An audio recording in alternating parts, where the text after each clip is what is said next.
मीरपुर नाम के शहर में तेजस अपनी पत्नी नीरू के साथ रहता था। पति पत्नी दोनों ही नौकरी करते थे। एक दिन तेजस गांव अपनी माँ के पास फोन करता है। हेलो, प्रणाम माँ। जीते रहो माँ, तुम दादी बनने वाली हो हैं? अरे वाह, ठीक है बेटा, मैं कल ही आती हूँ। जब माँ जी शहर पहुंची तो बेटी बहू ने बहुत अच्छे से स्वागत किया। लीजिए माँ जी, चाय। अरे गर्मा गर्म पकोड़े ले आओ माँ के लिए। नीरू रसोई में गई और 2 मिनट में ही पकोड़े ले आई। जी ये लीजिए। बहू, जादू से बनाए हैं क्या? अभी तो रसोई में गई थी। यम्मी। माँ जी, शीला रसोई में पकोड़े तल रही है, मैं बस लेकर आई। हे भगवान, मेरा धर्म भ्रष्ट कर दिया तूने। अब तो गंगा जल से शुद्धिकरण करना होगा। दूसरे दिन, माँ जी मैंने नाश्ता बना दिया है, ऑफिस जा रही हूँ। पर अभी तो घर का सारा काम पड़ा है। शीला आती ही होगी, झाड़ू पोछा बर्तन कपड़े वो सब कर लेगी। हमारे जमाने में घर का सारा काम हम ही करते थे। जी माँ जी, आप बहुत होशियार हैं, मैं घर ऑफिस दोनों नहीं संभाल पाती। तो जरूरत क्या है घर से बाहर जाकर चाकरी करने की? वैसे भी घर का काम खुद करने से घर में बरकत आती है, समझी? पर माँ जी। पर वर कुछ नहीं, इस महीने की पगार मिले फिर ऑफिस बंद। हाँ। रात को नीरू तेजस से कहती है, सुनिए जी, माँ जी बोल रही थी कि मैं नौकरी छोड़ दूं। वैसे ठीक ही तो है, अभी तुम्हें आराम की जरूरत है। फिर भी आराम कहाँ, शीला को छुड़ाने के लिए बोल रही थी। तो अब 24 घंटे में इतना काम तो कर ही सकती हो। पर जॉब पसंद है मुझे, घर पर मन नहीं लगेगा। अगले दिन जब दोनों ऑफिस के लिए निकल रहे थे, मेरी तो कोई कीमत ही नहीं है इस घर में।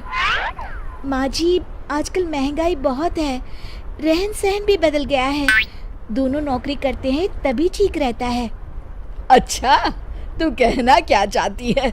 मेरा बेटा तुझे बिठा के खिला नहीं सकता? तू ही इस घर का खर्च चला रही है, हैं? नहीं माँ जी, मेरा वो मतलब नहीं था। मतलब खूब समझती हूँ, ये बाल धूप में सफेद नहीं किए मैंने। हाँ। अब तो ये रोज का काम हो गया था। तेजस भी रोज की झिकझिक से परेशान हो गया था। एक दिन उसने कहा, नीरू, वैसे भी तुम्हें मैटरनिटी लीव मिलने वाली है, तो अभी से ही छुट्टी ले लो। पर क्या, मेरी सैलरी अच्छी खासी है। आखिर नीरू ने रिजाइन कर दिया। जब बच्चा हुआ तो घर में सब बहुत खुश हुए।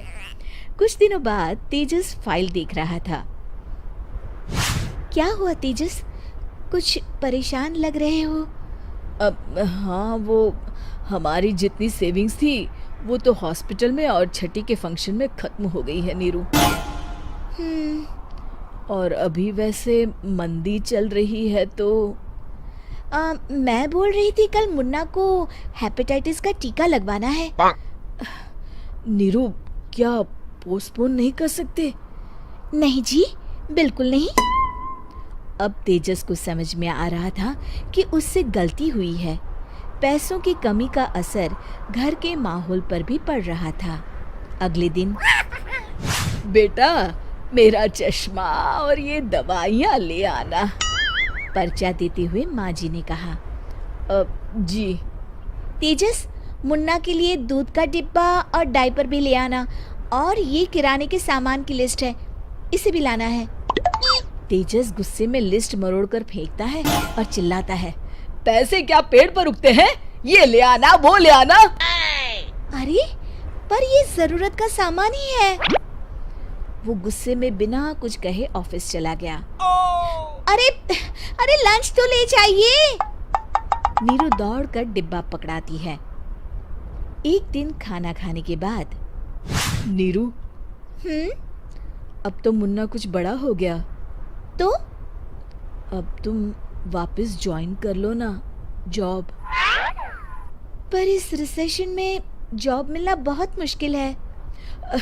ट्राई तो करो। फिर मुन्ना?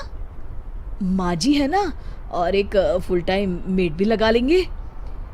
पर माँ जी, उन्हें तो पसंद नहीं। तभी माँ जी वहाँ आ जाती है और प्यार से नीरू के सर पर हाथ फेरते हुए बोलती है, अब मेरी समझ में आ गया बहू, पहले के और अब के समय में अंतर है। तुम काम शुरू करो, मुन्ना की जिम्मेदारी मेरी।